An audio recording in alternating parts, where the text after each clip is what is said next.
Glória a Deus, cumprimento a amada igreja com a paz do Senhor essa noite, amém, meus irmãos? Deus é fiel e maravilhoso nas nossas vidas, né, irmãos? A presença de Deus é real aqui neste lugar, já fomos abençoados com os louvores, com as oportunidades. Agora vamos meditar numa mensagem, né? Uma breve mensagem que hoje nós temos que celebrar a Santa Ceia do Senhor também. Então nós vamos ser bem objetivos, mas eu creio que Deus ele vai falar ao meu e ao seu coração através dessa reflexão também. Quero convidar a igreja a nós abrirmos a palavra do Senhor em 1 Coríntios, capítulo 11, versículo 23 e 24. São os versículos que nós usamos, né, para ministrar a Santa Ceia do Senhor. Eu quero estar meditando, pedir uma palavra para Deus. Deus me deu uma palavra nessa noite e a palavra foi confirmada através da palavra inicial.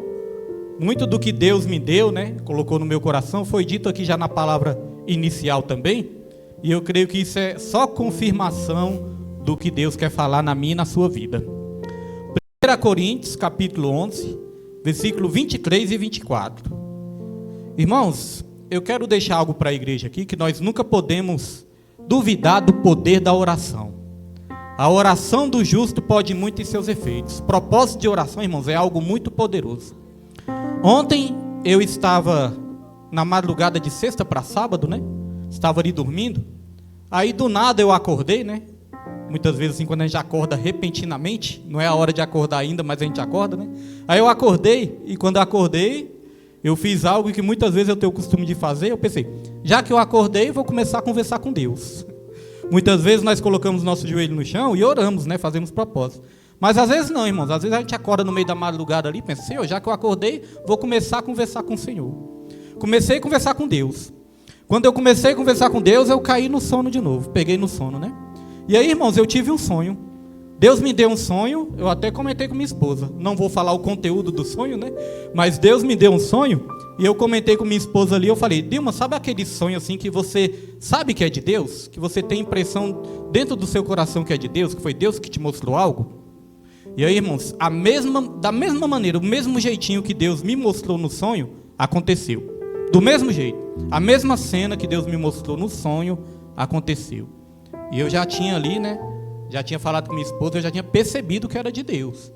Então, irmãos, como diz lá em Jó 33, versículo 14 em diante, que Deus ele fala em visão noturna e fala através dos sonhos também, né?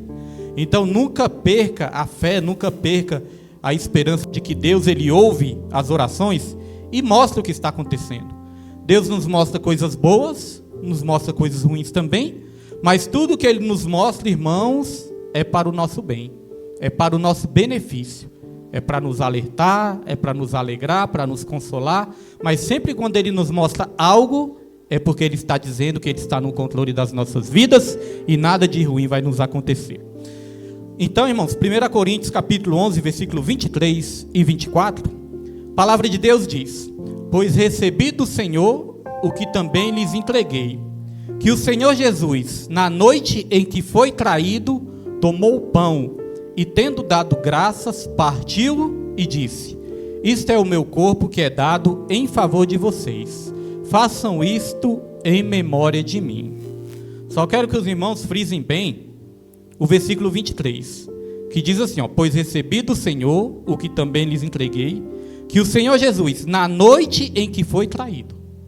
Então, irmãos, Jesus ele fez isso na noite em que ele foi traído. Ele tomou o pão, pegou o vinho ali, deu graças, né? E partiu ali com os discípulos, na noite em que foi traído. Então é só até aí, os irmãos já podem se sentar em nome de Jesus Cristo. E hoje eu quero falar, irmãos. Hoje eu quero falar da noite, a noite da traição. A noite em que Jesus foi traído. Hoje nós vamos celebrar aqui a Santa Ceia. E a Santa Ceia nos ensina que nós temos que fazer memória de Jesus. Então nós vamos nos lembrar de tudo que Ele fez de bom pelas nossas vidas, mas vamos nos lembrar também tudo que Ele teve que passar por mim e por você. Tudo que Ele teve que sofrer para que eu e você estivéssemos aqui nessa noite, agradecendo a Ele e adorando a Ele. Nós estamos felizes por cada vida que está aqui nessa noite, irmãos. Porque cada vida que está aqui nessa noite Jesus Cristo, ele morreu para que cada um pudesse ter a sua oportunidade de estar aqui. Agradecemos os irmãos que estão aqui, os irmãos que não puderam vir, alguns estão fazendo outras obras, alguns estão cuidando de pessoas que estão enfermas. Eu quero até pedir a oração da igreja por essas vidas que estão enfermas. Tem irmãos que muitas vezes não vêm no culto porque está cuidando de um familiar, de um parente que está enfermo. Então pedir orações para essas vidas também. Pedir orações pelo nosso irmão Rodrigo. Irmão Rodrigo, né, está passando uma dificuldade ali na área da saúde. Então a igreja, irmãos, vamos descer todos num só foco, num só propósito de oração, para que Deus venha dar curas para essas vidas, em nome de Jesus Cristo, e que essas vidas possam estar aqui, né, as que estão cuidando dos seus familiares, possam estar aqui também, adorando e glorificando o Senhor. Então, na noite que Jesus foi traído, começou a acontecer várias coisas. Teve vários acontecimentos ali. E esses acontecimentos, Jesus, ele permitiu, né, todos esses acontecimentos, para nos ensinar algumas coisas. E hoje nós vamos aprender algumas coisas importantes através deste relato que aconteceu quando Jesus foi traído. Lá em João capítulo 13, não preciso os irmãos abrir, mas eu vou usar como base o texto de João capítulo 13, onde começa dizendo ali que Jesus, ele já sabia que estava chegando ali a hora dele ser entregue no madeiro, ser entregue naquela cruz. Era um dia antes da comemoração, irmãos, da sexta-feira, né, que muitos chamam aí de sexta-feira da paixão. Então era um dia antes de Jesus se entregar ali naquele madeiro. Jesus, ele já sabia que ele ia ter que se entregar, e a Bíblia vai dizer que ele chegou até os discípulos para trazer um ensinamento para os discípulos. A palavra de Deus começa ensinando lá em João, diz o seguinte, que Jesus, sabendo que ia morrer e tendo os amado, amou-os até o fim. Eu acho muito bonito esse versículo também, quando diz isso, que Jesus, ele amou os seus discípulos e amou até o fim. Vai dizer que Judas, ele já tinha, irmão, o diabo já tinha colocado no coração de Judas trair Jesus. O diabo já tinha lançado essa seta, já tinha lançado essa semente, já tinha colocado ali no coração de Judas de trair Jesus. Agora, uma coisa é importante a gente aprender, que o diabo, ele só trabalha com aquilo que já tem dentro de nós. Muitas vezes nós queremos culpar o diabo, irmãos, mas o diabo, ele só trabalha com as armas que nós mesmos damos a ele. Judas, ele era o tesoureiro de Jesus, mas a Bíblia vai dizer que ele era ganancioso, ele era avarento, ele era muito apegado ao dinheiro. Então o diabo lançou uma tentação: por que você não vende Jesus? Se você vender Jesus, você vai ganhar 30 moedas. A Bíblia diz que ninguém, ao ser tentado, diga: eu sou tentado por Deus, porque Deus a ninguém tenta e nem pode ser tentado pelo mal. Pelo contrário, o homem é tentado pelas suas próprias cobiças. Então Judas, ele tinha uma fraqueza. E fraqueza, quando não é tratada, brecha quando não é fechada, vira uma tragédia lá na frente. Então o diabo já tinha colocado isso no coração de Judas, mas Jesus, ele fez algo surpreendente. É até surpreendente, porque foi na noite que ele foi traído. Na noite que ele foi traído, ele reuniu os discípulos no cenáculo. Estavam todos os discípulos ali reunidos no cenáculo. E ele vai dizer que Jesus, irmãos, ele tirou a sua capa, ele pegou uma toalha e amarrou a toalha na cintura. Ele pegou uma bacia, encheu essa bacia de água e ele começou a lavar os pés dos discípulos. Os discípulos ficaram ali surpresos com isso, porque essa tradição de lavar os pés, isso era uma função dos servos, isso era uma função dos empregados, porque o povo que andava naquela época ali pelos desertos daquela região, o povo, eles sujavam os pés, porque eles andavam em terrenos muito desérticos, terrenos que tinham muita terra, muita areia, então os pés estavam sempre sujos. E eles tinham um costume de, antes de jantar, antes de fazer a ceia, eles tinham o costume de lavar os pés. Só que quem lavava os pés dos visitantes, das pessoas importantes, eram os empregados, eram os escravos, eram os servos. Só que Jesus, sendo mestre, ele começou a lavar os pés dos discípulos.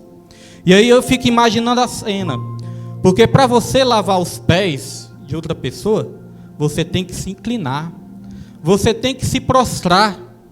Se a gente for imaginar bem, você tem que ficar até de joelhos, né? Você se coloca de joelhos, você coloca os pés das pessoas dentro da bacia ali, e começa a lavar. A Bíblia diz que Jesus começou a lavar os pés dos discípulos e enxugar com a toalha que estava ali enrolada na cintura dele. Então Jesus teve que se inclinar, se prostrar, se ajoelhar diante dos seus discípulos. E olha só que maravilhoso, que ensinamento maravilhoso. O próprio Deus, o Criador de todas as coisas, o Criador se prostrou diante da sua criatura, da sua criação. O Criador se prostrou diante da criatura. Isso é maravilhoso. A Bíblia fala que Deus, que Jesus, mesmo sendo Deus, ele não teve como usurpação ser igual a Deus.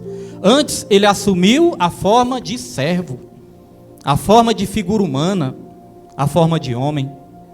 Então, Deus, ele assumiu a forma de homem, irmãos. Deus, ele se tornou parecido com homem. E tem muito homem, Deus, ele quis ser homem, mas tem muito homem que quer ser Deus, né? Tem muito homem que se torna soberbo, se torna poderoso, famoso, e aí quer estar acima das pessoas. Querem ser até o próprio Deus nessa terra. Mas não, nosso Deus é um Deus humilde. Então, quando Jesus começou ali a lavar os pés dos discípulos, aí Pedro se impressionou com aquilo. Aí Pedro falou: não, o Senhor não vai lavar os meus pés. Eu, um pecador, e o Senhor vai lavar os meus pés? Porque para Pedro isso era uma cena constrangedora. Como é que meu mestre vai lavar os meus pés? Isso é coisa de empregado, isso é coisa de escravo. Não, Senhor, o Senhor não vai lavar os meus pés. Aí Jesus falou: Pedro, você não sabe nem o que você está falando. Estou conjecturando, né? Você não sabe nem o que você está falando, Pedro. Se eu não lavar os seus pés, você não vai ter parte comigo no reino. Aí Pedro: ah não, Senhor, já que é assim, lave minhas mãos, lave os meus pés, lave minha cabeça, lave meu corpo todo. Porque Pedro sempre foi assim, ou era 8 ou era 80, né? Pedro era desse jeito. Aí Jesus falou: não, Pedro, vocês já estão limpos. Não precisa eu te lavar todo, porque vocês já estão limpos. Vocês já estão limpos pela minha palavra. Aí Jesus disse uma coisa importante também, irmãos. Jesus falou assim, ó: todos já estão limpos, menos um. Menos um estava limpo. Jesus, ele disse isso porque já sabia que Judas já tinha a intenção de trair ele. Judas já era o traidor, e Jesus já sabia disso. Todos estão limpos, menos um. E aí Jesus começou a ensinar, falou: olha, isso que eu estou fazendo agora, vocês não entendem, mas lá na frente vocês vão entender. Porque é assim, irmãos, na minha e na sua vida. O que Jesus faz nas nossas vidas agora, muitas vezes nós não entendemos, mas lá na frente nós vamos entender. Muitas vezes vem uma luta, e a gente não sabe por que está passando essa luta. Muitas vezes vem uma provação, a gente não sabe por que nós estamos passando essa provação. Às vezes a gente passa por algum sofrimento e a gente pergunta: Deus, por quê? Nós não sabemos por que nós estamos passando por isso. Mas lá na frente nós vamos entender, irmãos, porque a Bíblia fala que todas as coisas cooperam juntamente para o bem daqueles que amam a Deus, aqueles que são chamados segundo o seu propósito. Talvez você entrou aqui nessa noite sem entender muitas coisas. Talvez você saia daqui ainda sem entender. Mas Jesus está falando: não se preocupe, porque lá na frente você vai entender. Então, quando Jesus lavou os pés dos discípulos ali, Jesus, ele queria nos ensinar uma coisa muito importante. Jesus, ele quis nos ensinar que nós temos a missão, irmãos, de praticar um serviço humilde. Servir com humildade. Era uma lição de serviço que Jesus estava dando, que nós fomos preparados, separados para servir, mas não é servir de qualquer maneira, é servir com humildade. No nosso meio evangélico, irmãos, muitas vezes, infelizmente, nós vemos muitas disputas. Às vezes as pessoas não estão ali para adorar a Deus, para fazer a obra de Deus com sinceridade. Muitas vezes nós vemos disputas. As pessoas querem disputar umas com as outras. Às vezes as pessoas querem ser melhor do que as outras. Às vezes as pessoas querem aquilo que Deus tem para outra vida. Às vezes, muitas vezes, as pessoas estão fazendo a obra de Deus para ser vistas pelos homens, para aparecer, para ser elogiado, para ser admirado, para ser vistos pelos homens. Isso não é a motivação que Jesus quer para as nossas vidas. Jesus quer que nós façamos um serviço com humildade na casa dele. A Bíblia fala que nós temos que considerar o nosso próximo até maior do que nós mesmos. Porque se a gente considerar o nosso próximo maior do que nós mesmos, irmãos, nós vamos assumir uma posição humilde. nós não vamos querer ser melhor, nós não vamos querer ser maior, não vai ter essas disputas todas que nós vemos no meio do Evangelho, irmãos, que muitas vezes nós vemos, infelizmente, né, no meio do Evangelho. Jesus nos chamou para cada um cumprir com o seu propósito, cumprir com a sua missão, cumprir com o seu chamado, cumprir com o seu ministério. Nossa impressão digital é única, o nosso propósito também é único nessa terra. Deus te criou de forma única. Então essas disputas, essas exaltações que muitas vezes tem no meio do Evangelho, isso tem, né, irmãos, que abrir os nossos olhos, que não é a vontade de Jesus Cristo, não é a vontade de Deus. Nosso Deus é um Deus humilde. Eu me lembro daquela história, daquele relato bíblico, em que Deus chegou até um leproso. Este leproso estava ali precisando de uma cura, precisando de um milagre, e o próprio Jesus chegou até esse leproso, e Jesus ele fez uma coisa que ninguém fazia, porque nesse tempo os leprosos, eles eram isolados da sociedade, eram isolados até da própria família. Nem na própria família, nem na própria casa eles ficavam, eles eram isolados da sociedade. Ou seja, eles não tinham ajuda de ninguém, eles não recebiam conselhos de ninguém, não recebiam carinho de ninguém, e ninguém podia tocar num leproso. Se as pessoas tocassem num leproso, as pessoas eram consideradas imundas também. Quem tocasse num leproso tinha que se isolar também, irmãos. O leproso, ele era um pária da sociedade. Ninguém tocava no leproso. Mas sabe o que Jesus fez? Além de Jesus ir ao encontro do leproso, a Bíblia vai dizer que Jesus ele tocou no leproso. Ele fez o que nenhum ser humano fazia naquela época. Ele fez o que ninguém tinha coragem de fazer, ele fez. Ele tocou no leproso com todo amor. E aí aconteceu o milagre. O leproso ele foi curado, sabe por quê? Porque o amor cura. Às vezes, irmãos, no nosso meio tem pessoas precisando, né, de uma ajuda, de um conselho, de um abraço, de uma orientação, precisando de um toque. E muitas vezes, quando a pessoa se isola por algum problema, aí a igreja também se isola.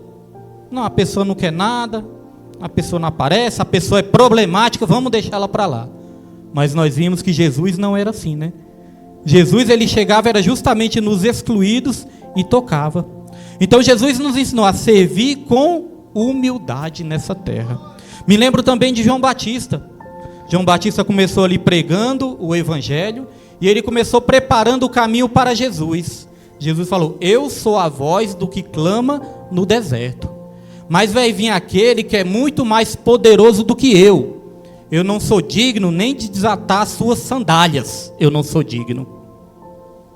Então João Batista estava preparando o caminho para Jesus e exaltando Jesus. E aí vai acontecer algo interessante, irmãos. Quando Jesus surgiu, João Batista já batizava.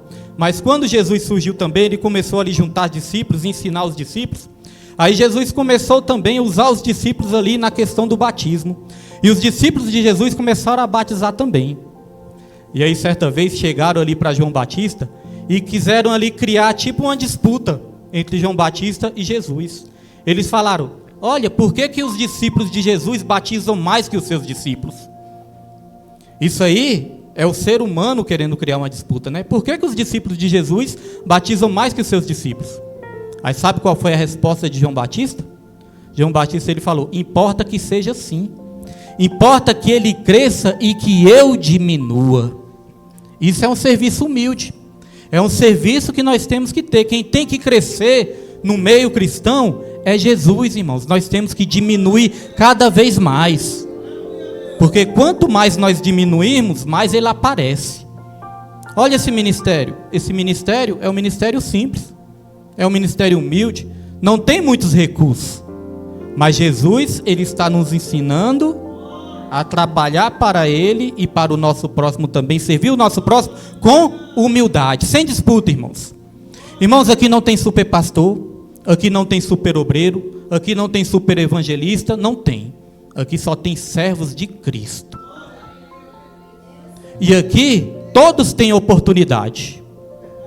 Se a pessoa agarrar a sua oportunidade, se a pessoa for uma pessoa respeitosa com o ministério, se a pessoa for uma pessoa respeitosa com o pastor, respeitosa com as suas lideranças, a pessoa sempre vai ter oportunidade e sempre vai crescer cada vez mais. Pastor não tira oportunidade de ninguém, a não ser que esteja acontecendo algo que atrapalhe a obra, irmãos. Mas aqui não pode ter disputa. Aqui não pode ter essa questão de divisão. Aqui não pode ter essa questão de um querer derrubar o outro. Aqui não pode ter essa questão de um querer ver o mal, a queda do outro, não. E aqui neste ministério também, tem que ser tudo às claras, irmãos. Tudo que a gente vai fazer, tudo que a gente pretende, ministerialmente falando, irmãos, nós temos que estar comunicando sempre uns com os outros. Não pode ter nada oculto, não pode ter nada escondido, que isso não é de Deus, irmãos. Tem irmãos, como eu falei, tem irmãos que não estão aqui hoje, mas os irmãos falaram: ó, pastor, estou nessa missão, estou nessa obra, tenho esse chamado, tenho esse ministério, amém, está abençoado em nome de Jesus. Ó, pastor, não vou poder ir amanhã para a igreja, porque amanhã eu vou estar cuidando do meu familiar. A irmã Célia até avisou também, mas está aí hoje, né? Então não precisou dela ir. Mas os irmãos avisam: vou precisar cuidar do meu familiar. O familiar está doente, vou precisar, pastor, não vou poder ir. Quando não me comunica, comunica a minha esposa. Então isso é de Deus. Isso é bênção do Senhor. Sabe por quê? Sabe o que está faltando muito hoje em dia? A gente ser submissos uns aos outros. Porque a Bíblia não manda as pessoas serem submissas só ao pastor, não. Manda nós sermos submissos uns aos outros. Assim como os irmãos podem chegar no pastor: ó, pastor, isso e aquilo, me ajuda, me abençoa, me ajuda em oração. O pastor também pode chegar nos irmãos: ó, irmãos, vou fazer isso, estou avisando a igreja que nós vamos fazer isso, vamos fazer aquilo. Igual quando teve que tirar o estudo bíblico aqui, avisei toda a igreja, não deixamos de avisar nada. Então, irmãos, é isso que Deus quer: união, um serviço humilde, sem disputa e com respeito e com submissão. É assim que nós vamos ser abençoados. Tem pessoas que arrumam problemas para si mesmos por causa de quê? Por causa das escolhas erradas que fazem. Todos nós, irmã Roberta foi usada por Deus aqui. Muitas vezes o povo não está perecendo, não é por falta de conhecimento. Muitas vezes a pessoa está perecendo por rejeitar o conhecimento.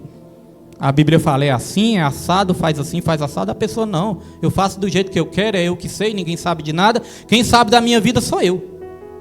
Aí começa a dar tudo errado. Aí começa a andar para trás.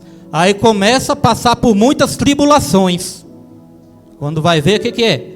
Não está respeitando ali os princípios. Porque a Bíblia é um livro de princípios. Quando nós obedecemos os princípios, nós somos abençoados pelo princípio. Mas quando nós desobedecemos os princípios, nós somos feridos pelo princípio. É assim, porque existe a lei da semeadura. Aquilo que nós plantamos, nós colhemos também. Então Jesus Cristo, ele quis dar essa lição. Ele falou assim: olha, vocês me chamam de mestre, e realmente eu sou o mestre.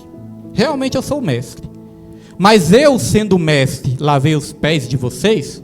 Então vocês têm que fazer a mesma coisa. Vocês também devem lavar os pés uns dos outros. Eu fiz isso para deixar de exemplo para vocês, para que vocês façam a mesma coisa. Pastor William, então isso quer dizer que agora eu tenho que pegar uma bacia e sair lavando os pés dos meus irmãos? Pegar uma bucha, pegar ali uma bacia, uma toalha e sair lavando os pés dos meus irmãos? Não, irmãos. Isso aí foi uma ilustração que Jesus nos deu para nos ensinar que nós temos que servir uns aos outros. Quando essas pessoas estavam ali com os pés sujos, que precisavam lavar os pés para jantar, né, para fazer a refeição, elas precisavam de alguém para servir elas. E quem serviu elas foi o próprio Deus.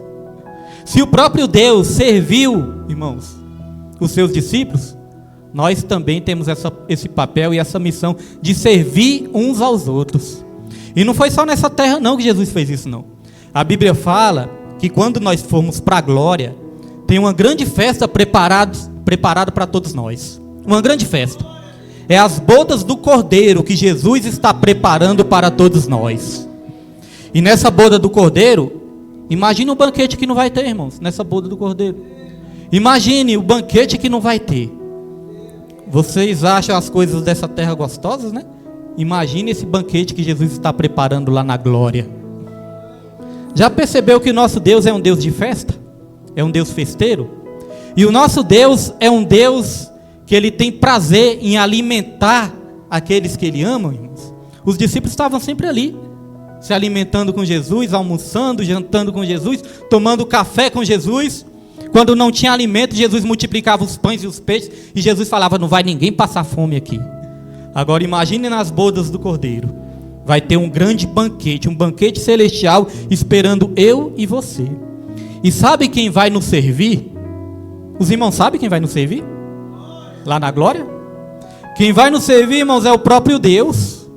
O próprio Deus vai nos servir nas bodas do Cordeiro. Já pensou, diácono Jacó? Você sentado naquela mesa celestial, e o próprio Deus chegando, irmão, você é de arrepiar. O próprio Deus chegando e falar, meu filho, está aqui a sua refeição celestial, meu filho. Coma, seja feliz, se alimente, meu filho. Já pensou o que é isso? Seja feliz, meu filho. Servindo com toda boa vontade, né? Porque tem lugar que a gente vai aí, irmãos, que as pessoas vão servir a gente, né? Os comerciantes, os garçons vão servir, parece que estão com raiva. Tem lugar que a gente vai, dá vontade de voltar na mesma hora, né? Tem lugar que você pede um suco, a pessoa chega com um copo assim, você não sabe se a pessoa vai te dar o suco para você beber ou vai tacar o suco em cima de você, né? Mas Deus não, Deus ele vai nos servir com toda boa vontade. Eu ia na padaria ali nas 6, irmãos, de manhã eu ia na padaria, a mulher me atendia com uma cara tão ruim, irmãos, que eu saía bravo também. Porque a ira desperta a ira, né? A mulher estava com tanta raiva que eu saía com raiva da padaria também.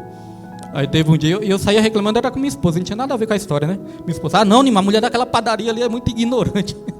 Aí, irmãos, teve um dia que eu até cheguei a conversar, né, com a dona lá da padaria. Falei, não, ensina o seu funcionário aí, porque senão não vai ficar um nessa padaria. Aí a funcionária a dona deu uma arrochada nela lá, né? Até que ela começou a atender bem as pessoas. Agora imagine o nosso Deus, né? Atendendo com todo o amor que existe, eu e você, nas bodas do Cordeiro. E aí, irmãos, a história se desenrola. Aí chegou no momento em que Jesus quis revelar a traição. Porque eu entendo o seguinte, que até ali, Jesus ele estava dando uma oportunidade para Judas se arrepender, para Judas se manifestar, falar, Senhor, o Senhor está aqui lavando os meus pés, e eu estou com a intenção de trair o Senhor. Mas não, Jesus ele lavou os pés até de Judas, e ainda assim Judas não se arrependeu. Já passou por isso? Você fazer o bem para as pessoas, e mesmo assim as pessoas muitas vezes continuar fazendo mal e não se arrepender? Jesus passou por isso. Então Jesus lavou os pés até de Judas. Aí Jesus falou o seguinte, olha, só que nessa noite, um de vocês vai me trair. Aí você imagina os discípulos tudo ali na mesa, e Jesus falou, ó, nessa noite um de vocês vão me trair. Aí eles começaram a pensar, é eu, quem será, será eu, será ele, será quem é? Aí Jesus Cristo ele continuou, né, sendo mais incisivo, ele falou abertamente, nessa noite um de vocês vai me trair. Aí Pedro não teve coragem de perguntar quem era. Pedro empurrou para João. Pedro cutucou João ali, começou a fazer alguns sinais para João, para que João perguntasse para Jesus quem era o traidor. Aí João teve coragem e perguntou, né? Falou, mestre, quem é o traidor? Aí Jesus respondeu, o traidor é aquele a qual eu molhar o pão e entregar o pão para essa pessoa é o traidor. Aquele que recebeu o pão, do qual eu vou molhar este pão, este que recebeu o pão, este é o traidor. Irmãos, a palavra de Deus fala que assim que Jesus falou isso, o diabo entrou em Judas. Judas ficou endemoniado. Isso nos ensina algo, irmãos. Às vezes o diabo pode estar ali, ó, colocando na nossa mente para a gente fazer algo de errado, algo que não é de Deus. Aí muitas vezes o diabo está só colocando ali na nossa mente. Mas ainda nós não fizemos, né? Mas o diabo está ali, colocando na mente. Mas, irmãos, pode chegar um ponto, se a gente não se arrepender, se a gente não voltar atrás, pode chegar um ponto que o diabo, irmãos, ele toma toda a nossa mente. Pode chegar um ponto, irmãos, que o diabo, ele toma a nossa vida. Pode chegar um ponto que o diabo, ele vem possuir aquela pessoa, se não houver arrependimento. Vai dizer que Judas, ele ficou endemoniado nessa hora, o diabo entrou nele. Mas mesmo assim, Jesus estava dando a oportunidade. Mesmo assim, Judas não tinha se arrependido. Eu entendo que essa era uma chance de Judas ter confessado a Jesus, quando Jesus falou, um de vocês vai me trair. Judas poderia ter se levantado e falado, Senhor, realmente eu estava com essa intenção de te trair, de te vender. Me perdoe, Senhor. Com certeza, Judas ia ser perdoado ali na mesma hora, irmãos. Mas não, Judas não se arrependeu, Judas não voltou atrás, e aí a palavra de Deus vai se desenrolando, Aí nós chegamos no momento que Pedro nega Jesus. Jesus ali revela que Pedro iria negar ele também. Aí no outro dia, nós já vamos aqui adiantar, né? Porque no outro dia, Jesus ele foi para o Getsemane. Nós sabemos que no Getsemane foi onde Jesus foi entregue ali aos soldados. Vai dizer que Jesus estava ali, ele estava bastante angustiado, bastante agoniado. Aí os soldados chegaram ali, armados, com tochas, para prender Jesus. E Jesus falou: por que vocês vêm com essas armas, com essas tochas? Sempre eu tive no meio de vocês e vocês nunca fizeram nada, e agora vocês vêm contra mim dessa maneira? Sou eu mesmo quem vocês procuram. A palavra de Deus vai dizer que quando Jesus falou, sou eu quem vocês procuram, vai dizer que os soldados caíram tudo por terra. Sou eu. Sabe por quê? Porque ali Jesus estava revelando que ele era o grande eu sou. Essa palavra é para tremer o inferno. Jesus falou: sou eu sou o grande eu sou. E eles caíram por terra, os soldados ali. Mas aí vai dizer que Jesus se aproximou de Jesus, que Judas, né, se aproximou de Jesus. Aí Jesus chegou até Judas, ele falou algo que me chama a atenção também. Jesus ele falou assim: amigo, aqui viestes. Olha, irmãos, amigo, aqui viestes. Jesus não era falso, Jesus não era hipócrita, Jesus não era dissimulado, Jesus era santo, era reto, era justo e era verdadeiro. Jesus ele estava falando isso de verdade, ele estava falando isso com a verdade que ele tinha dentro dele. Amigo, aqui viestes. Então preste atenção na lição que Deus quer nos dar essa noite. Jesus sabia que Judas ia trair ele, mas ainda assim Jesus serviu Judas e Jesus lavou os pés de Judas. Jesus sabia que Judas ia trair ele e ainda assim Jesus não negou o pão para Judas. Jesus sabia que Judas ia trair ele e ainda assim chamou Judas de amigo, irmãos. Será que nós somos capazes de fazer isso? Com alguém que nos faz mal? Fazer o bem para aquelas pessoas que estão nos fazendo mal? Para aquelas pessoas que continuam nos fazendo mal, será que nós temos, irmãos, essa capacidade de perdoar como Jesus perdoava? De continuar amando como Jesus amava? De continuar fazendo o bem como Jesus fazia? Judas estava fazendo o mal para Jesus, mas ainda assim Jesus estava fazendo o bem para Judas. E fala que Jesus amou eles até o fim. Jesus não deixou de amar em momento algum. Será que eu e você muitas vezes não corremos o risco de deixar de amar alguém porque essa pessoa nos fez mal, fez algo que não foi do nosso agrado? Será que nós não corremos este risco? Então Jesus estava ensinando ali a terceira coisa. Terceira, porque a primeira, Jesus ensinou a servir. A segunda, Jesus ensinou a servir com humildade. E a terceira, Jesus ensinou a perdoar. Jesus ele perdoou Judas. Falou: amigo, aqui viestes. E aí Judas traiu Jesus com um beijo. Nós sabemos que Judas deu um beijo ali em Jesus para identificar quem era Jesus. E Jesus foi entregue ali aos soldados. E muitas vezes, quando eu olho para a vida de Jesus, eu procuro aplicar alguns ensinamentos na minha vida também. Porque aqui nós estamos cuidando de uma igreja, estamos cuidando de uma obra. E aqui os irmãos veem, essa igreja sempre dá oportunidade para as pessoas. Às vezes pode até confundir a mente dos irmãos. Pastor, você está dando oportunidade, mas essa pessoa fez uma coisa errada. Essa pessoa fez algo errado, essa pessoa pisou na bola, essa pessoa fez o que não deveria fazer. Mas ainda assim nós não tiramos a oportunidade. Porque nós aprendemos isso com Jesus. Eu falei com minha esposa, falei: Nilma, você já viu Jesus expulsando alguém da obra? Esse dia eu perguntei para minha esposa, né? Falei: Nilma, você já viu Jesus expulsando alguém da obra? Minha esposa pensou um pouquinho e falou: é mesmo, né, William? Jesus nunca expulsou ninguém da obra. Então nós aprendemos isso, irmãos. Na outra igreja que eu frequentava, o pastor Everaldo, né, eu aprendi isso com ele também. O pastor Everaldo falava: olha, William, esse ministério é um ministério de oportunidade.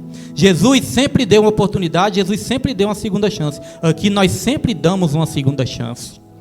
E aí tinha um congregante lá, que ele tinha problema de vícios, né? Ele tinha problema com vício. E o vício dele, irmãos, era aquele vício muito pesado. Era vício de crack. Ele era daqueles usuários de crack.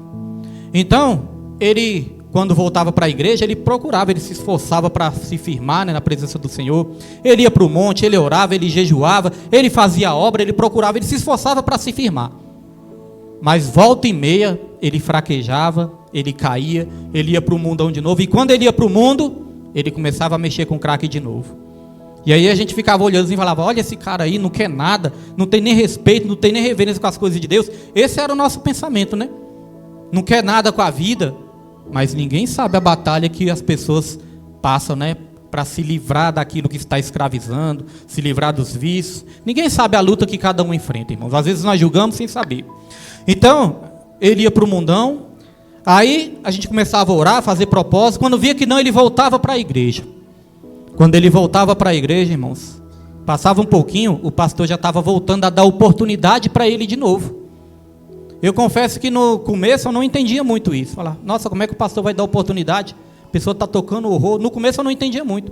Até o pastor me falar, William, Jesus, ele sempre deu oportunidade. E quando nós damos uma oportunidade, nós estamos ajudando essa pessoa a se levantar, ajudando essa pessoa a se erguer. Porque se a pessoa erra, se a pessoa peca, mas volta para a igreja querendo uma nova chance, e a igreja despreza essa pessoa, o pastor olha com cara feia para essa pessoa, olha com cara torta para essa pessoa, irmãos, é perigoso a pessoa desistir de vez, voltar para o mundão e não querer saber mais de igreja. Porque é na igreja que a pessoa busca um socorro, é na igreja que a pessoa busca uma mão amiga, é na igreja que a pessoa busca ajuda. É igual muitas vezes acontece da pessoa sair da igreja, pastor, não quero congregar mais na sua igreja. E se a pessoa voltar a congregar na igreja, irmãos? Nós vamos todo mundo olhar com cara feia para a pessoa? Olhar de lado? Não, né? Nós temos que acolher com todo amor, com todo carinho, acolher com toda misericórdia, assim como Jesus ele fazia. Os irmãos lembram do filho pródigo? O filho pródigo ele foi para o mundão, ele foi ali gastar o dinheiro com as prostitutas, mas ele se arrependeu, ele voltou para casa. Quando ele voltou para casa, antes mesmo dele entrar dentro de casa, o pai dele já saiu correndo ao encontro dele para abraçar o filho pródigo. Mas a Bíblia fala que o irmão do filho pródigo não ficou feliz com isso. O irmão do filho pródigo foi com raiva. O irmão do filho pródigo falou para o pai assim, você vai receber este teu filho aí, nem chamava mais de irmão, né? Você vai receber este teu filho foi para o mundão, tocou o horror, gastou dinheiro com todas as prostitutas e ainda assim você vai receber este teu filho? Aí sabe o que o pai falou? O pai falou assim, meu filho, o que eu tenho é seu. Este teu irmão, o pai consertou as coisas, né? Falou, este teu irmão, ele estava morto e reviveu. Ele estava perdido e foi achado. Nós temos é que nos alegrar. E é assim, irmãos. A pessoa pode cair, a Bíblia fala, o justo vai cair 7 vezes, mas 7 vezes vai se colocar de pé. A pessoa pode cair, mas quando precisar de uma segunda chance, nós temos que dar. A igreja tem que dar também. Agora note uma coisa, Jesus ele deu a segunda chance para Judas, a oportunidade de Judas se arrepender. Mas Judas não se arrependeu, ainda assim Judas traiu Jesus. Agora sabe o que é forte nessa história? Judas, ele foi vítima da própria traição. Esses dias eu estava ouvindo uma pregação no Instagram, uma mensagem curta ali, né, de pregação no Instagram, e essa mensagem falava assim, ó, é melhor ser traído do que trair. Aí me chamou a atenção o título, né, fui ouvir ali, é melhor ser traído do que trair. E ali o pregador começou a desenvolver, né, pastor Eliseu Rodrigues começou a desenvolver ali a pregação, trouxe ensinamentos muito maravilhosos para as nossas vidas. Então, irmãos, a pessoa que trai, ela que tem um problema dentro dela, ela que está traindo maldições para a vida dela. Agora, quem foi traído, irmãos, se responder com amor, se responder com perdão, se responder fazendo o bem, vai continuar sendo abençoado. Então Judas, ele foi vítima da própria traição. Jesus não foi vítima da traição de Judas. Ah, pastor, mas Jesus não foi entregue, Jesus não foi morto, Jesus não foi crucificado. Irmãos, isso aí estava se cumprindo as escrituras. Não foi ninguém que tirou a vida de Jesus, foi Jesus que entregou a sua vida. Ele falou, ninguém tira a minha vida, eu mesmo a dou para depois tornar a tomá-la de volta para mim. Ninguém tira a minha vida. Jesus não foi vítima da traição de Judas, agora Judas foi vítima da própria traição que ele cometeu. E é assim, irmãos, no nosso meio, na nossa família, no nosso trabalho, na sociedade, isso é inevitável, irmãos. Uma hora ou outra você vai ser traído ou traída de alguma maneira. Existem várias maneiras de trair: mentir, enganar, falar mal, desejar mal, querer a queda. Várias maneiras de trair, que nós podemos trair uns aos outros. Então, inevitavelmente, uma hora ou outra, eu e você vamos ser traídos de alguma maneira. Mas nós vamos aprender como Jesus nos ensinou. aprender a perdoar, aprender a amar e continuar fazendo o bem, independente do mal que lhe fazem. Você tem que continuar fazendo o bem, que você vai ser abençoado cada vez mais. E se nós, irmãos, estivermos sendo muitas vezes influenciados para fazer algo errado, algo mal, vamos nos lembrar dessa história de Judas. A morte de Judas foi muito triste. Algumas traduções vai dizer ali que ele se enforcou, né? Mas não, ele não morreu ali no enforcamento em si. A Bíblia vai dizer também que ele caiu, né, se estatelou e o corpo dele se abriu todo. Foi uma morte muito feia, irmãos. Então o final de Judas foi um final muito triste, porque o mais triste não foi a morte, o mais triste foi a perda da salvação. E aí Jesus, naquele Getsemane, foi preso. Aí todos sabem da história. Jesus foi ali chicoteado, Jesus apanhou, Jesus foi xingado. Quando Jesus estava ali na cruz, crucificado, Jesus estava com sede, e no lugar do ser humano dar água para Jesus beber, deram um vinagre para Jesus beber. Olha a maldade do ser humano. E às vezes as pessoas ainda perguntam, por que o mundo está tão ruim? Irmãos, talvez o mundo está tão ruim porque quando o Filho de Deus estava com sede lá naquele madeiro, no lugar do ser humano dar água para o Filho de Deus, Deus foi vinagre ainda para o Filho de Deus. Porque você imagine, Jesus estava desidratado, a boca estava seca. Os irmãos já ficaram com a boca seca, né? Não arde? Muitas vezes não racha? Sai até sangue às vezes. Agora imagine você com a boca ferida e alguém colocar vinagre na sua boca. A dor. Jesus já tinha passado por todo tipo de dor, de aflição, de tristeza, passado aflições emocionais também, sentimentais, porque foi até traído. Além das dores emocionais, ainda Jesus teve que passar por essa dor física, irmãos. Deram vinagre para Jesus beber. Ficaram xingando Jesus, ficaram blasfemando Jesus, falando, se o Senhor é mesmo Filho de Deus, desce dessa cruz. Se você é Filho de Deus, desce daí, salva-te a ti mesmo. Aí, irmãos, pouco antes de Jesus morrer, pouco antes de Jesus entregar o seu espírito, Jesus deixou ali uma mensagem, uma frase, que eu creio que foi o último ensinamento que Jesus quis nos deixar, quis nos dar. Jesus, ele falou, Pai, vou conjecturar aqui. Jesus, ele disse, Pai, está vendo todas essas pessoas aí, Pai? Essas pessoas, muitas dessas pessoas aí, muitos me traíram, muitos me xingaram, muitos me bateram, alguns cuspiram na minha cara, outros ficaram debochando de mim, muitos duvidaram que eu era filho de Deus, outros me chamaram de endemoniado, me chamaram de beberrão, me chamaram até de filho de prostituta, Pai. Pai, eles fizeram tudo isso. Mas, Pai, quer saber de uma coisa, Pai? Perdoa-os, eles não sabem o que fazem. A última mensagem de Jesus, irmãos. O que Jesus quis nos ensinar? A última mensagem antes dele entregar o Espírito dele aí. O que ele quis nos ensinar, irmãos? Porque Jesus, quando ele fez essa cena toda, de lavar os pés dos discípulos, de partir o pão, ele não negou o pão para ninguém, partiu o suco. Ele quis nos deixar, ele quis deixar algo gravado na nossa mente. Ele quis deixar uma cena marcada na nossa mente antes de morrer, antes de se entregar. E o último ensinamento dele foi sobre o perdão.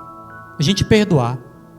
A Santa Ceia é um dia onde nós lembramos também que nós temos que perdoar, onde nós temos que superar as maldades que muitas vezes fazem, superar muitas vezes as calúnias que muitas vezes nos lançam, superar, irmãos, aquilo que fazem de mal contra a minha e contra a sua vida. Hoje é dia da gente servir, hoje é dia da gente ser humilde e hoje é dia da gente liberar perdão, assim como Jesus liberou para todos nós, e tendo nos amado, Ele nos amou até o fim. Amém, irmãos? Essa foi a mensagem. Quem crê, aplauda o nome do Senhor nessa noite, em nome de Jesus Cristo, porque Deus é bom e o seu amor dura